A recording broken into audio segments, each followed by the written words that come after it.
Welcome to Praxis. I'm Olivia Rousset. I'd like to welcome our audience here in Sydney, as well as those joining us by video link in Dili and Honiara, and those watching on APAC online or listening on radio. Today we're discussing law and justice in the developing world. On our panel we have Ferid Belhaj, who's the country director for the World Bank in Timor-Leste, Papua New Guinea and the Pacific Islands, Veronica Taylor, the Director of the School of Regulation, Justice and Diplomacy at the Australian National University, and Ali Tuhanuku, who is the team leader of the Justice Delivered Locally project in the Solomon Islands. Justice and security aren't normally seen as development services. However, without security and justice, people can't access other vital services like health and education, and development as a whole suffers. According to the World Bank's latest World Development Report, 1.5 billion people live in countries affected by repeated cycles of political and criminal violence. And in these countries, poverty rates are 20% higher than in other countries. Providing law and justice can be an immense challenge in fragile states. To take the Asia-Pacific region, in Timor-Leste there were only 9 lawyers after the independence referendum, and in Solomon Islands there was only 1 qualified lawyer at independence. However, many non-formal and non-state law and justice institutions are in operation in developing countries, where there's often little access to formal institutions outside the capitals. In Melanesia, non-state justice systems are used by the vast majority of the dispersed population. The central message from the World Development Report is the need to build and transform legitimate institutions of law and justice, but efforts must also be made to ensure that reforms are sustainable and culturally appropriate. The question of how and in what forms fair law and justice systems can be supported will be the focus of our discussion today.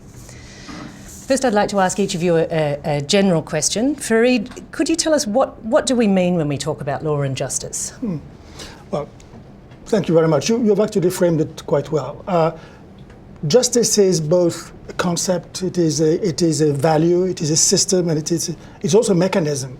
And looking at it that way, you see how difficult it is, in fact, to link it to development. And all the more if it is a foreign institution that is coming to link it to development in a particular country. And generally, because of the link between sovereignty and justice, sovereignty and law, because of how the justice system is very much linked to the very fabric of a society, many times countries prefer to seek local counsel than go outside to reform their justice system. So it is a very intricate but also very difficult and sensitive linkage between justice, law, and development, which is our business here. Thank you. Veronica, can you tell us a little bit of the relationship between the rule of law and justice, but also the role of law and justice in developing countries? Sure. So as the World Development Report this year makes very clear, one of the foundational requirements for development is security. You need to have law and order, and that's typically delivered through the justice system. Rule of law is also important for holding the state accountable. States, particularly governments in fragile states, tend to be predatory or rather weak, and what protects the population from their own government is quite often law and legal processes. Law is important for establishing predictability and the rules of the game for economic activity once the situation stabilises and there's a prospect of economic growth.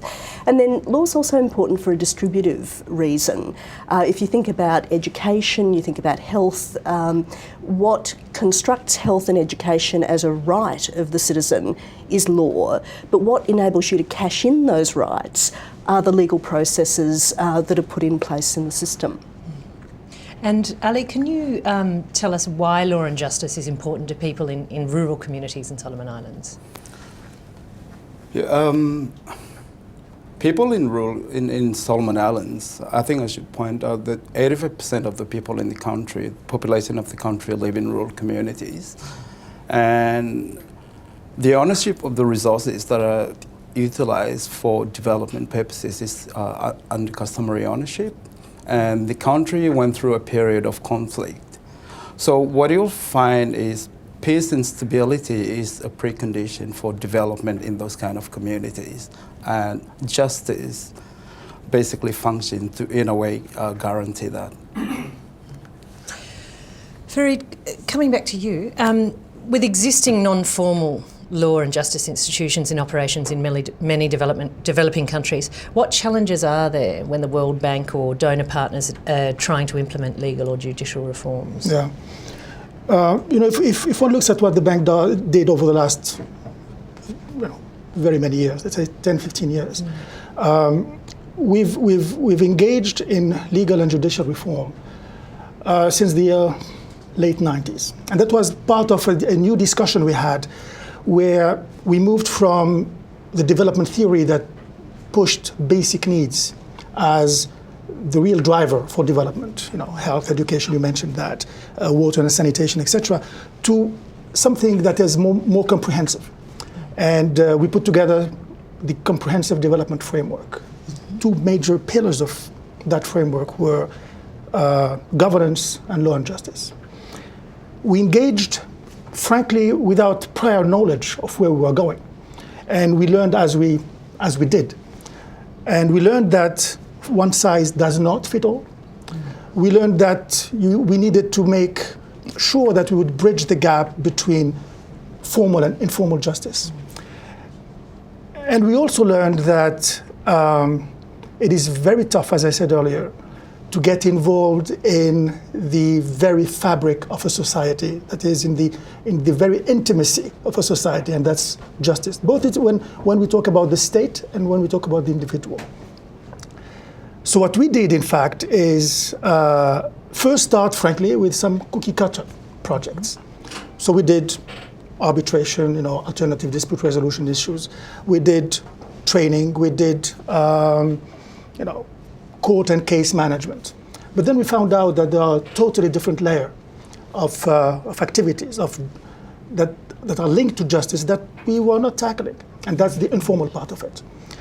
And we found out that you are in situations where somebody would be sitting on an asset that they could not capitalize, and they could not capitalize that asset precisely because that asset is not recognized in the formal legal framework. And many people, Ali, you were talking about the rural areas earlier, found themselves totally excluded from the economic activities. And this is where we needed to make sure that we would address the informality of justice and bridge that gap between formal and informal. It is much easier said than done. And there are many issues and many experiences. In India, they're very good experience in terms of bridging that gap.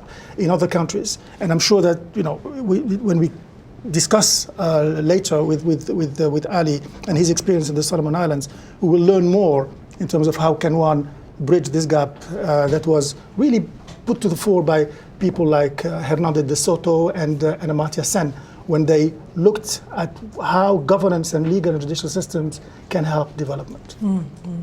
What are the challenges in post-conflict states, such as Timor-Leste or Solomon Islands, or even somewhere like Papua New Guinea, where there's numerous security challenges and the needs for law and justice are immediate?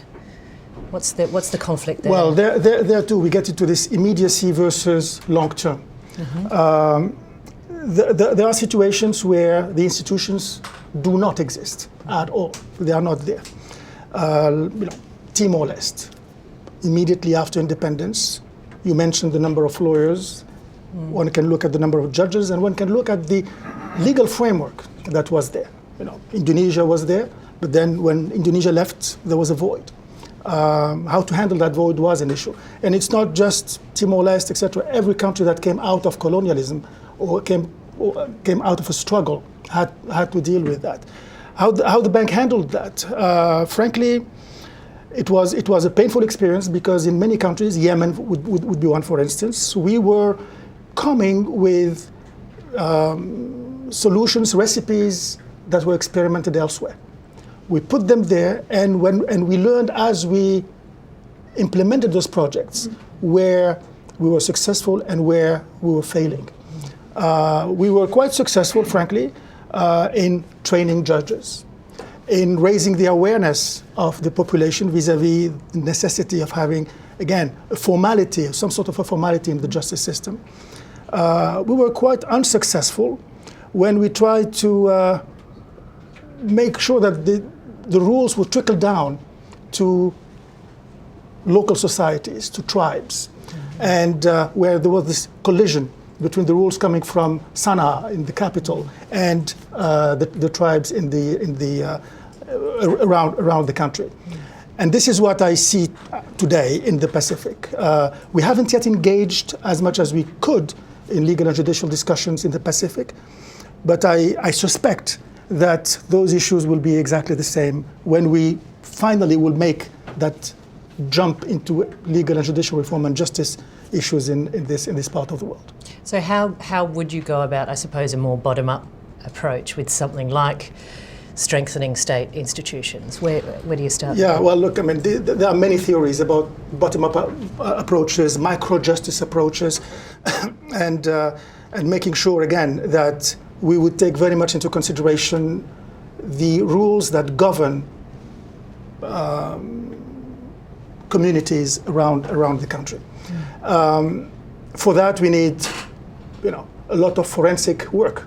We need to go down to those communities, understand how they work, and try to get, again, this bridge between the way they're organizing themselves and the way, for lack of a better word, the modern world is moving. When we put telecom throughout the Pacific, when we talk about how the Pacific Islands can negotiate their way around climate change negotiations, around the world, etc., we need to get to a point where an accepted framework, a legal framework, that is accepted, again, both within the country and abroad, is put together. And this is something that cannot be done in one day.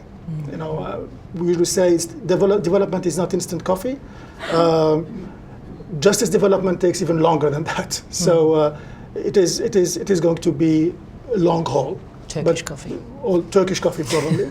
And it may very well be that because it is a long haul, we need to start immediately. You've touched a couple of times on how there's different scenarios for every country, every situation, and there's a desire perhaps to find a one-size-fits-all solution, but it's impossible.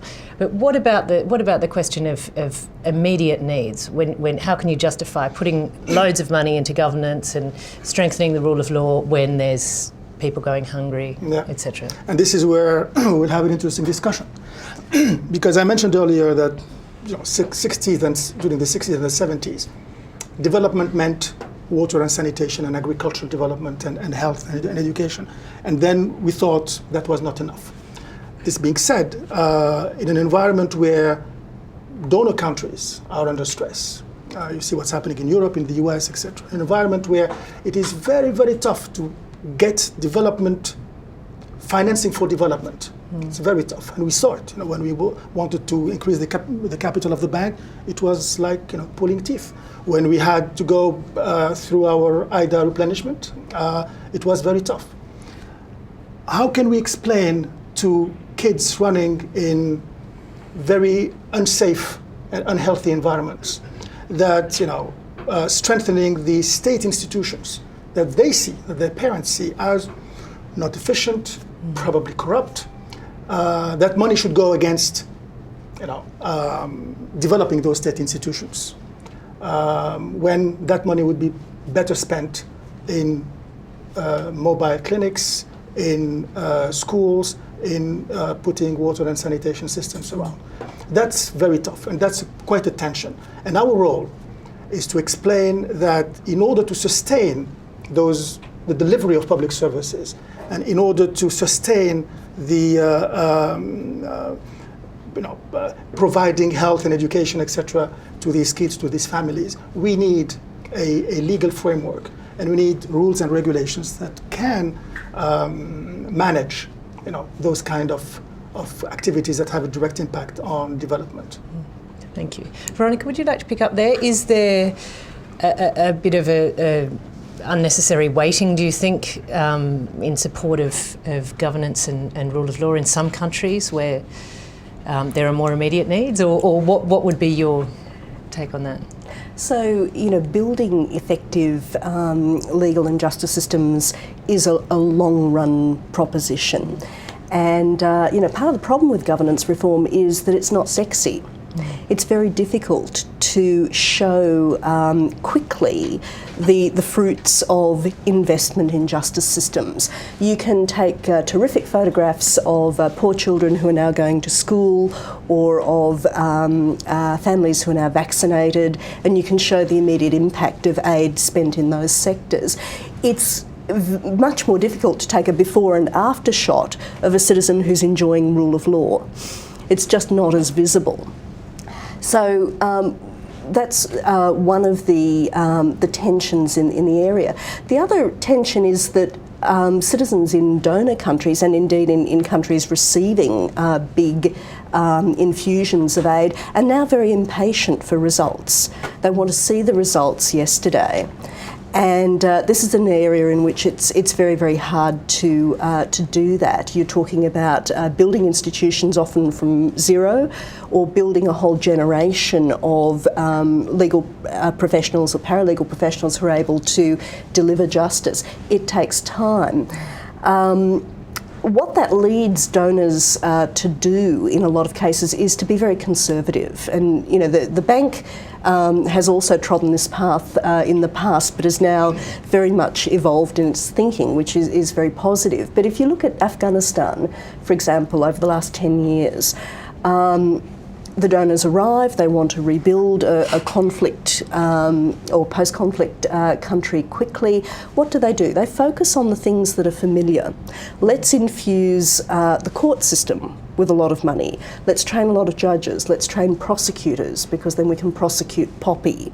Let's build a lot of courthouses. Let's do things that are visible and quantifiable, so that we can generate good news stories for our stakeholders back home. And all of that, on the face of it, is useful, but it's very, very remote from the lived experience of the average Afghan person. As with the Solomons, most people experience dispute resolution locally and through customary systems. You're very, very unlucky if you come into contact with the formal system, and yet that's where the millions of dollars were spent. The other thing that was interesting there, and was a very conservative move, was not to engage with Islamic law. To treat Afghanistan as if it were a secular legal system, and to deal with the people who were familiar and who would replicate what we see at home. It's a problem. It's an Islamic republic. The Sharia faculties at the universities are training the judges who need to be able to apply both Islamic law and statutory law. And explaining that to the folks at home was difficult. And so for a long time, many donors didn't want to meaningfully engage with what was actually the core of the justice system. That's having relevant institutions to the people in each place, and dispersed. It was recently revealed in the WikiLeaks cable that US diplomats in Moresby reported the following quote: If Ramsay officers should leave tomorrow, the Solomons could quickly revert to the sad state before its arrival. And this is after the Australian government spent $1 billion in the Solomon Islands, and this is another one of those outcomes things which affects perspectives of how things are going. But Australia has just doubled its foreign aid budget, with a large part going to governance reform. How can this practically be justified with such bleak outcomes, do you think? Well, I guess it's a debatable point about whether the outcomes are bleak. We like to treat fragile states or developing states as if they lack rule of law, they lack justice. In fact, as Ferid pointed out, they're rich in justice resources, many of them Indigenous, but you need to invest time to go out and actually accurately map the landscape of the legal system in which you're operating. And there's a tendency not to do that because it's time-consuming and it's expensive. The other issue there is, of course, that the aid expenditures in the field of governance have increased exponentially over the last decade. They're well and truly into the billions. And so justifiably, citizens on the donor side ask, where's the money going? What are we getting for our investment? And what that leads to is this tremendous pressure on donors and donor governments to count the outcomes. So we are now currently invested in places like Indonesia, after decades of building up a functioning court system, for example. And then the question is, well, how could we push that a bit further? One of the identified problems is that the talented young law graduates are not coming into the courts. So how could we fix that? Well, let's build some clinical legal education in the law faculties and the universities. Let's give people an experience of hands-on advocacy, and with luck, the students and the lecturers who are engaged there will then find pathways into the judiciary. And so once that new project finishes in 3 years' time, what we'll do is count up the number of clinics, the number of students, the number of NGOs that have been involved, and we'll get a quantifiable sum at the end. What we won't know is whether any of that has had any impact on the profile of the judiciary at all, and we can't really show that causal link. But there's tremendous pressure to present the entire project as being the solution to an underperforming judiciary because of this demand, if you like, that law and governance reform be immediate, be quantifiable, and show value for money. Thank you. Ali, we'll move on to you. Could you describe the Justice Delivered Locally initiative that you've been working on and tell us what you've found in the communities you've worked in? Yeah, the Justice Delivered Locally that I'm involved in is actually an initiative of the Ministry of Justice and Legal Affairs in Solomon Islands, and it's part of a broader government policy that is looking at strengthening justice system at the local or community level. And we engaged in going out to communities, and we basically look at communities in different regions, those that are peri-urban, those that are remote and not accessible, and communities in regions where there is major commercial activities.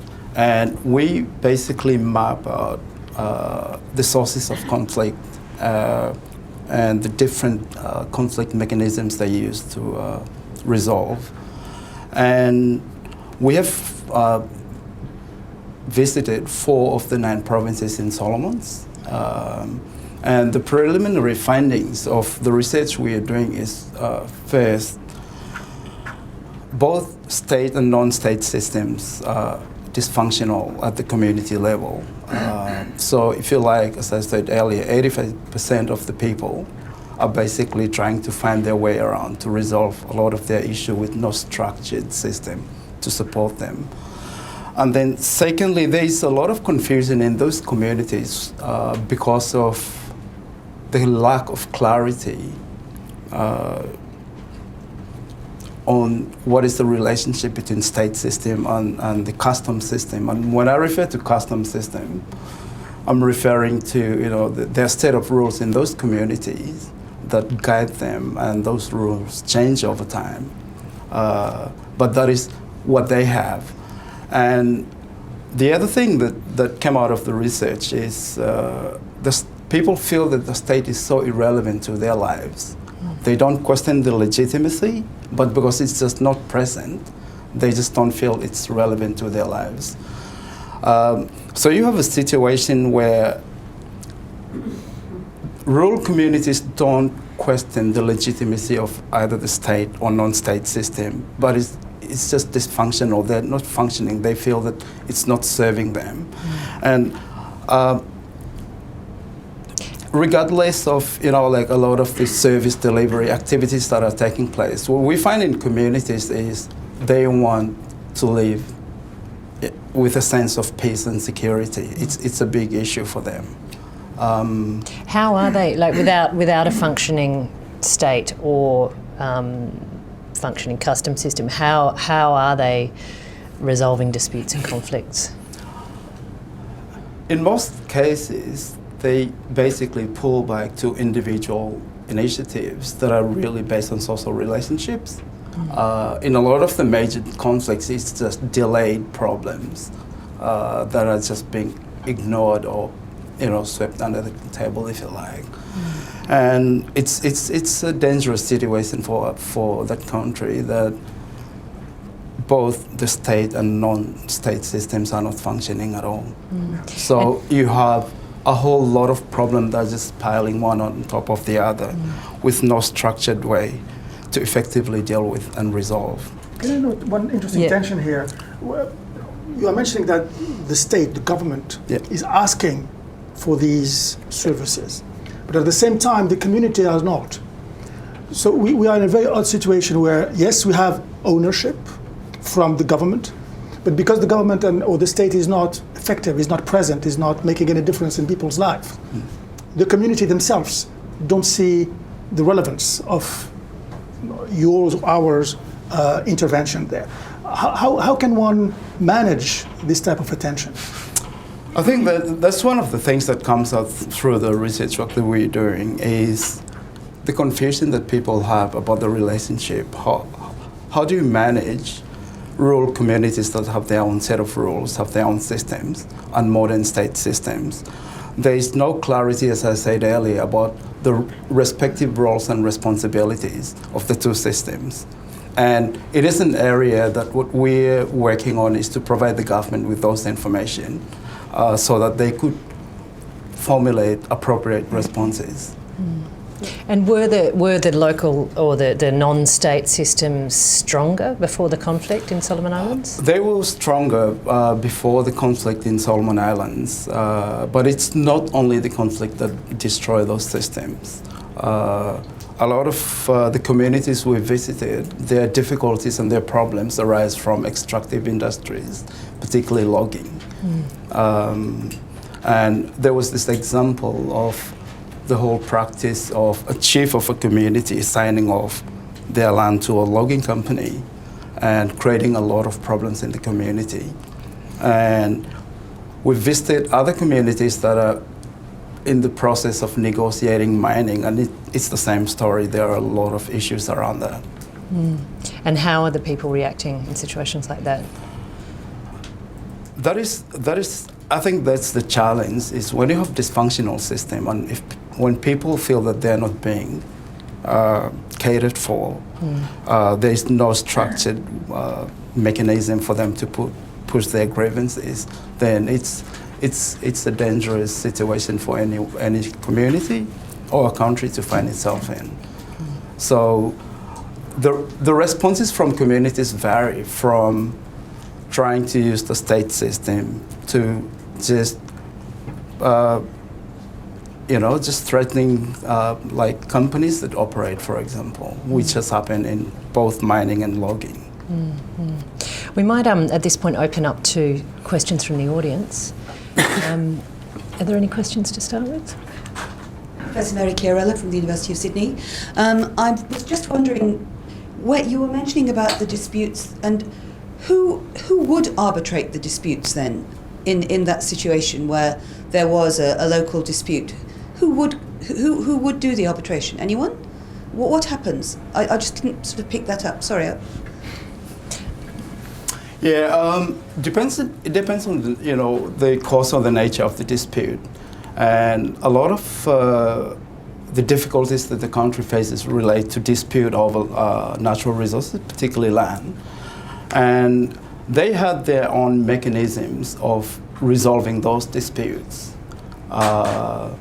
But the challenge for them is most often the disputes are triggered by commercial development, commercial activities. Therefore, people don't tend to look to the state system to resolve those things. But then that is a system that is not designed to resolve conflict over ownership of resources that is collective. It's collective ownership. The legal framework is designed to address individual ownership over those issues. So it's a challenge for the country, and it's something that the government has to really figure out how to balance. Veronica, did you want to add anything to that? I was just going to observe that going back to the question you'd asked earlier about Australia's investment in the Solomons, which has been a very, very significant financial contribution, where on the one hand, the big investment there, on the other hand, Ali's description of dysfunctional justice at the local level. And what it really highlights is the difference between erecting a formal legal system with an emphasis on law and order, and then sustainable justice at the local level, which is both a long-run project and a very different kind of intervention and system-building exercise. And quite often the inclination is to say, well, we were there, we went in, we invested, why isn't the problem fixed? And those colleagues who participated in the Ramsey exercise in stabilising the Solomons would say, well, issues of natural resources, land and local communities disputes were completely outside our mandate. So we've got two separate tracks running, and that's a common theme for many developing country settings. Take the question in the corner up here. Thanks, Virginia Horscroft with the bank in Sydney. We've talked a little bit about the amount of time it takes for sound institutions to be built, possibly even a generation to strengthen a judiciary or a police force. I wondered if, particularly Veronica, you could comment on analytical work you might do about the rapidity with which these institutions may be destroyed, whether through conflict or through political change that erodes the impartiality of the judiciary. Any analysis you've done on that? There are two recent bodies of work on this that I think are very important. One is the bank's own World Development Report, which in part shows that where institutions are destroyed through conflict, the time to ramp up again and rebuild the institution is very, very significant, usually a minimum of 20 years. And so to the extent that you continue to have conflict or you're in a cycle of conflict, whatever investment you've made in legal and judicial institution building is not only going to be lost, but the whole process is going to be set back several decades. And that's a very damaging cycle for most countries. Another very useful contribution has been made by Lance Pritchett and Michael Woolcock and their co-author, looking at in reality, the time that it takes to build functioning bureaucratic institutions. And the key point that they make here is that if you look at the economic history of most countries, to build an effective bureaucracy and to build an effective justice system takes decades and decades and decades. And what we've done up until recently in the world of donor intervention is to wildly underestimate the duration and, in a sense, to misrepresent to stakeholders just how long this is going to take. And a nice example that they give is how long would it take for Afghanistan to reach Singapore in terms of a transparent functioning bureaucracy and an internal capacity to deliver judicial and bureaucratic services?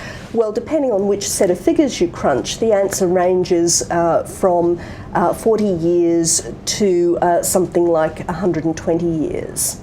And that's a difficult sell, and it's a difficult message to give to the taxpayers who are funding the enterprise. And it's a message that, frankly, no national governments are really willing to broadcast. But it matters tremendously in places like the Solomons, where we have a Ramsey intervention of 8 years, and we say that's great, job done. But then we return to the long-running, unresolved foundational issues of fairness, equity, and how to divide and share finite resources. That's not only a generational issue; it's a multi-generational issue. It took 3,000 years for the Egyptians to build their horrible bureaucracy. So it is a long-term proposition. Just one remark on this one. There's also the discussion about transitional justice, where you have a country coming out of conflict or changing regimes. There you have, whomever was ruling the justice system, whomever was presiding over those, tribunals and courts, etc. Those are, would have become illegitimate overnight. Yeah. How can you move from that situation of total mistrust in a particular court system, which was working one way or the other, to a court system that needs to address immediate issues, such as trying, corrupt officials, looking at restoring some kind of confidence in institutions that have lost confidence over years of corruption and mismanagement. And this is something that we see today happening in what we call the Arab Spring. In many of those countries, the transitional system discussion is at the center of the political debate. We saw it happening in Indonesia when they moved from the Suharto regime to the more democratic and open regime. They had to go through this transition system. And it is tough, but it needs a very, very strong political will. And obviously, it needs also the putting together of institutions like anti-corruption commissions and most probably specialized courts, which is always fraught with dangers. As soon as you start looking at specialized something, you may get into an odd situations of justice systems or economic systems that are at the periphery of what should be the mainstream. And one needs a lot of checks and balances to make sure that those specialized courts do not go places we don't want them to go. Alex, just to add on on the point that Veronica raised about the time it takes to build those kind of institutions. One of the issues that we discuss with communities is their experience with police services, and not a single community has faith or confidence in the police service in Solomon Islands, and that is after a lot of investment. So I just wanted to make that point. any other questions? Kirk, and then over to you. Okay, yes, I'm Kirk Huffman, an anthropologist, honorary curator of the National Museum in Vanuatu and on the scientific committee of the museum in Tahiti in French Polynesia. I've got questions for three of you. Shukran, Ferid. It's really interesting to see the World Bank has made some real progress intellectually on respect for other indigenous sort of rights systems, and it's really good. It's really good to see that. I've got a question on, is there a way that the World Bank can link up with the people at the UN who are responsible in looking after the UN's 2007 Declaration on the Rights of Indigenous Peoples? Because in the Pacific, particularly Melanesia, as we all know, it's to do with respect for land and traditional land rights. And linking to that, can I ask Veronica, why did Australia vote against the UN Declaration on the Rights of Indigenous Peoples in 2007? And has Australia now signed the declaration? Because Kevin Rudd said, I think, that Australia would. I think he realized it was an embarrassment not to sign. So there's only 5 nations in the world that voted against that. And Australia was one of them. And Ali, it's really good to see that the Solomons are trying to make really good efforts on really local stuff. As your country would be like our country in Vanuatu, where most of the population deal with the chiefs. The chiefs take care of everything. Law, in the white man sort of sense, is looked upon as being something called law, but unjust. Traditional law is looked upon as just because you wash your face and everything's fine. But white man's law or modern law it stays with you for the rest of your life. So those 3 questions are put to you, and the way that they're trying to deal with it now in Vanuatu. Just yesterday evening, they finished a really 2 full day meeting in the capital of Vanuatu, organized by the University of the South Pacific Law Center and the new Minister for Justice, on a 2-day symposium on law and culture, and had about 40 major speakers from around the Pacific. They're trying to look into a system of hybrid justice, what they're calling hybrid justice. Can you let, for example, traditional law legal systems deal with most of the population? It doesn't cost anything. If you try and put aid money, possibly, well, here's another question. You've got 3, Kirk. Let's wrap it up. Into trying to support traditional legal systems that have worked well for hundreds of years, and they don't cost anything. If you try and put in money to support it, you may spoil it, because money may be the corrupting influence. It may spoil it. So 3, 4, or 5 years doesn't I'll start with Ferid, and maybe you can address the idea of hybrid justice as well, but briefly on the World Bank and whether or not links can be made. Yeah, links are very much made. Before getting to this job, I was sitting at the UN actually, and looking very closely to this interface between the UN, what we do in terms of the indigenous people's rights, and our own projects. Well, we have, the UN is very good at large declarations, large statements, and policy recommendation, which is good, and that's its role. What we do is try to translate some of that into our own operations and try to get them into concrete outputs and outcomes. May seem dry, but that's the way we make a difference on the ground. And if you look at our policies in terms of resettlement, for instance, we do take very much into consideration this dimension of people sitting in particular places, and when we are moving ahead with a particular project, we have very stringent resettlement policy in order precisely to take into consideration people living in those areas, how they can be affected by development projects, and how we can actually improve their lives through making sure that we respect their traditions and their rules and the way and their way of living. So we do it on the ground, and when it comes to the overall declaration and statements, we are part and parcel of those. Our teams go to New York in every April, I think it is, when we have this big social development discussions, and the issues of the indigenous people is very much at the center of those. And I personally have participated in many of those debates. So we are there, and as we should, in fact. The bank, at the end of the day, is a specialized agency of the UN. So we are bound by whatever the General Assembly and other UN bodies decide and adopt. Okay. And Veronica, has the Australian government signed the Declaration for the Rights of on that Indigenous? specific question, I have to confess I don't know if we're formally ratified. It's a source of shame that we didn't do so at the earliest opportunity. So I'll get back to you on that specific question. But the broader point that you raise is an important one, and that is that in an era where bilateral donors are propagating rule of law promotion and engaged in all sorts of prescriptive interventions about law and justice, there's an information saturation, which means that their own performance can be monitored by the people they're seeking to influence. And so increasingly we have to hold ourselves accountable for the quality of our legal and justice systems at home, because it's very easy for people to pinpoint the failures in our own national systems at precisely the same time that we are urging others to do, not as we do, but as we say. And that era, I think, is rapidly coming to a close.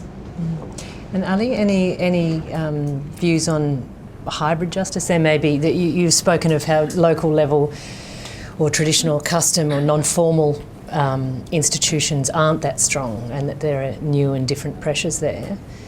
So it may not be as Kirk described it, where it's... Could I just ask it to ask the question again?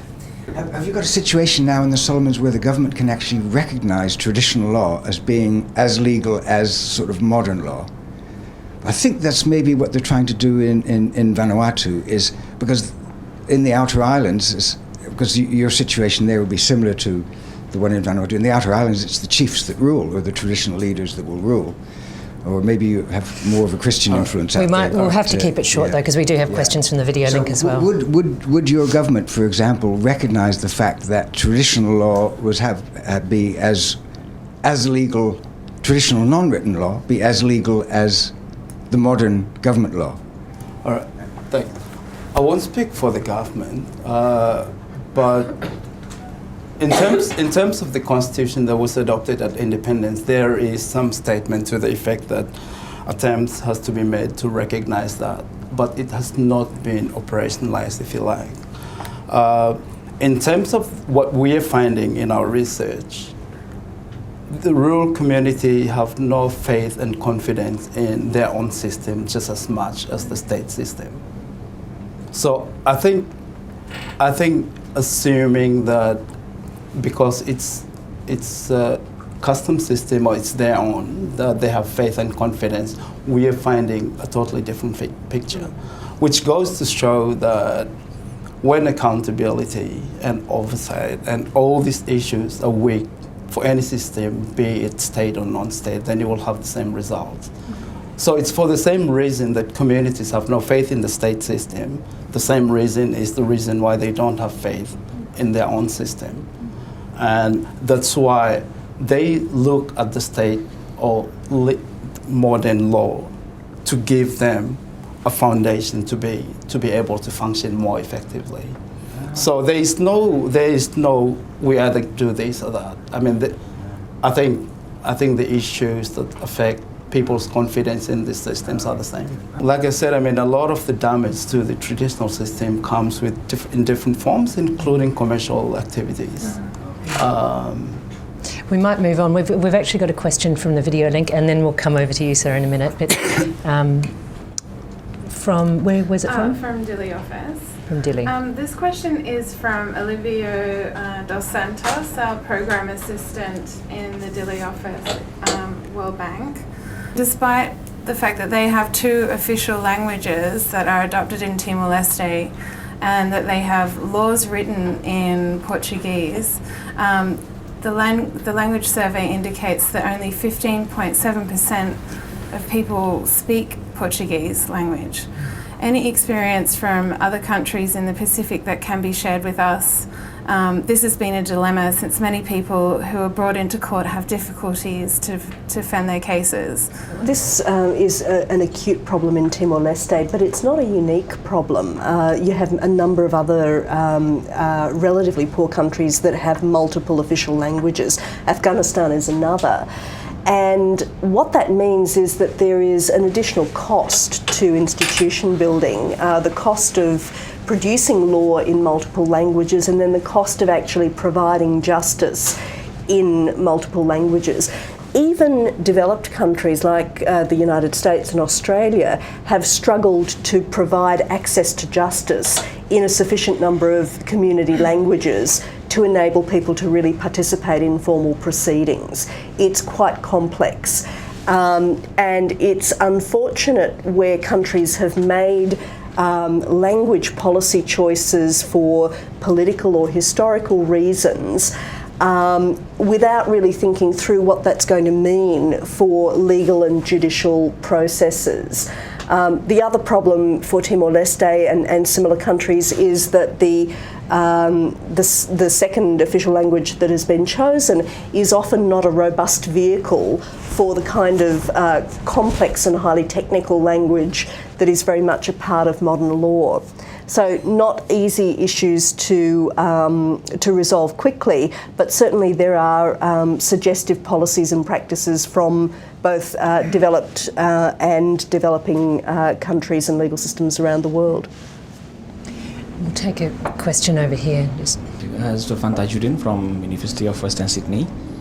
About impact evaluations has been widely used to measure the effectiveness of development interventions in education, health, income generations, etc., to make sure that it's effective and correct.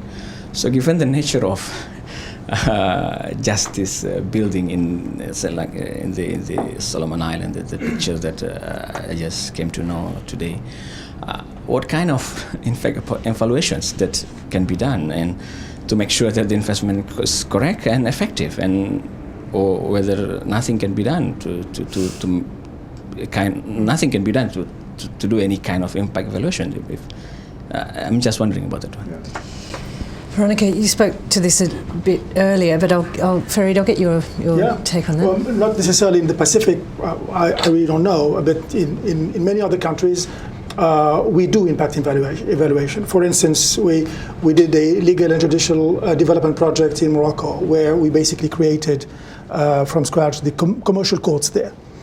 We saw commercial cases, the backlog in the traditional commercial chambers being reduced dramatically over a couple of years. We evaluate the impact of instilling alternative dispute resolution systems, and we see the pressure on some of the tribunals, some of the courts being reduced dramatically, and the level of confidence of people in going to ADR, to alternative dispute resolution, grow. We do that.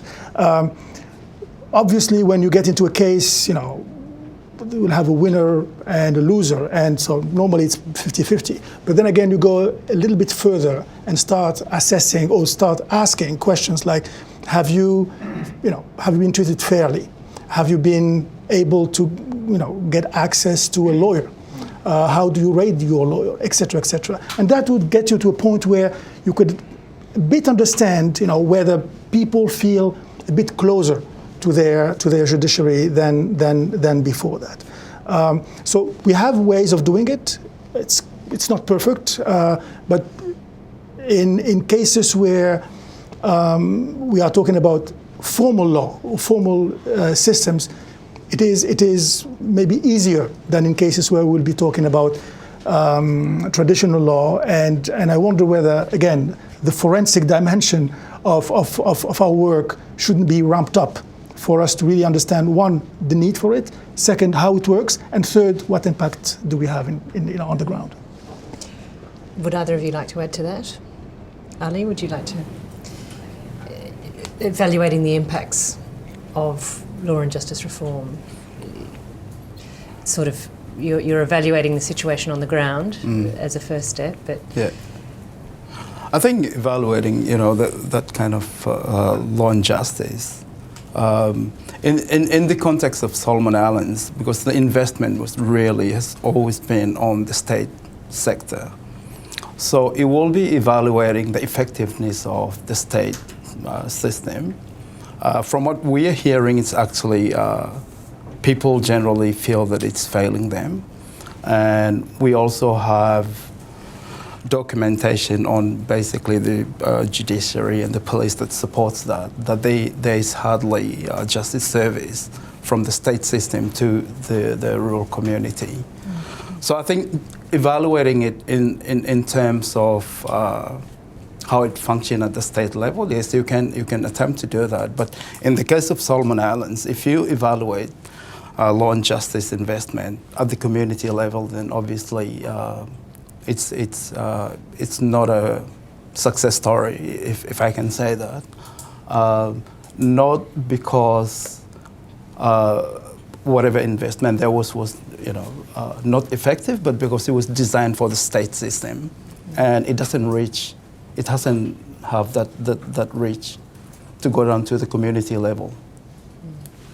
We have another question from the video link. Where's it coming from? Yes, it's coming from Solomon Islands office. I think it's addressed to Ali. Are you finding that local justice actors are effective in some cases, or at least to some degree in the Solomon Islands? Yeah, thank you. We do have exceptional cases, but I think generally what I was alluding to was overall that is the situation. But we do have systems that function. There's a particular province that basically function very well, but that is one out of the other provinces. So I'm not painting a really open picture, but that's the general message that we're getting. But yes, there are communities. There's a particular province that are very effective governance structure and justice system. That basically can you give the examples? community. Can you give examples of how they might be implementing their own systems in particular cases? Well, they have a structure that attempts to link the state machinery and the community level, both governance and justice.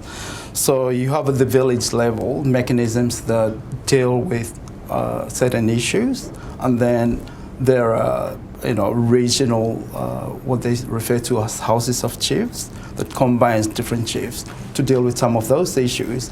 And then they attempt to organize a consultative forum, if you like, between the custom leaders, the church, and state leaders. So the idea is for all the institutions, both state and non-state, to act together and consult and coordinate their effort. Okay. We probably have time for another 2 questions. Yep, just down here. Donors, have moved a long way, especially the bank in the last 10 years on the thinking in this area. But lawyers tend to be normative, prescriptive, not terribly good empiricists. We don't usually ask the first question, which is what is broken? And Ali's comments are really instructive there, because it's the breakdown in traditional authority, traditional forms of governance at the local level, which are responsible for problems in social cohesion in the Solomons, in Afghanistan, in the tribal areas of Pakistan, for instance. It's all the same. Are we getting any more savvy? Our rhetoric is getting better, but in terms of I know you're familiar with a lot of USAID, AusAid projects on the ground. Are we getting better at the actual interventions and responses? So there are 2 conflicting directions in which the work is going. Amongst lawyers and non-lawyers who are engaged in legal and judicial reform projects around the world, there's a growing understanding of what we don't know.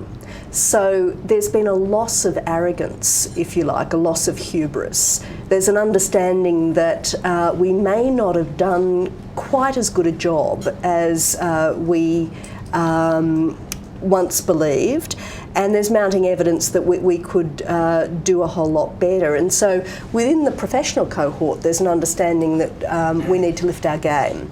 And that includes being better educated about legal pluralism and customary modes of justice. It includes being better educated about the Islamic legal world. It includes being better educated about the countries in which we are going to intervene or design interventions. Now, against that growing professional awareness of the need to improve, there's still a very strong core of highly formalist normative work that's being done. And the high point of this is the World Justice Project's Rule of Law Index trademark. And the Rule of Law Index is a diagnostic tool that is going to, within a couple of years, be rolled out to 100 countries, and we're going to measure the quality of the formal institutions through sampling citizens and sampling experts, and asking questions like, if you experienced a home break-in, would you call the police? And we collect the data year on year and see how each country is tracking, see how they compare with countries in their regional group, countries at the same income level. And the objective here is to draw up a kind of league table of rule of law, who's performing well and who's not, and then use that as the basis for designing interventions. And the attractiveness of the system is that it's full of numbers. It's the what I call the legal reform Olympics. You can track your country's performance. It measures things that lawyers are familiar with and that they're good at doing, like tweaking formal systems. The problem with that mode of thinking is that it doesn't map at all onto the kind of reality that Ali is describing. And so the utility of that particular tool, in my view, is extremely limited. But it has very powerful backers, and it's very, very plausible and attractive, technocratic, very shiny, and it will attract a following for that reason. So we're pulling in 2 directions here, and what we really need to be doing is making the kind of investment that Ferid was talking about, which is the investment in the forensic inquiry into the kind of places where we're working. Because otherwise we will end up with the equivalent of our doing business for long. And we will get into a situation where we would look at a few parameters and basically measure the performance of countries vis-a-vis those parameters without taking really into account what you were talking about. And I think that is really crucial and at the center of what we are all doing. This being said, I take exception with the discussion about the lawyers being rigid and yeah, well, okay. Norms are supposed to be rigid, but anyway. On that note, we've actually run out of time. I'd like to thank you all for joining us, and also to thank our panellists here today for the discussion, Ali Tuhanuku, Veronica Taylor and Ferid Belhaj. Thank you. And I hope you can join us in a month's time for another Praxis. If you'd like to subscribe to the podcast of Praxis or watch episodes online, go to worldbank.org/Praxis. Thank you. Goodbye.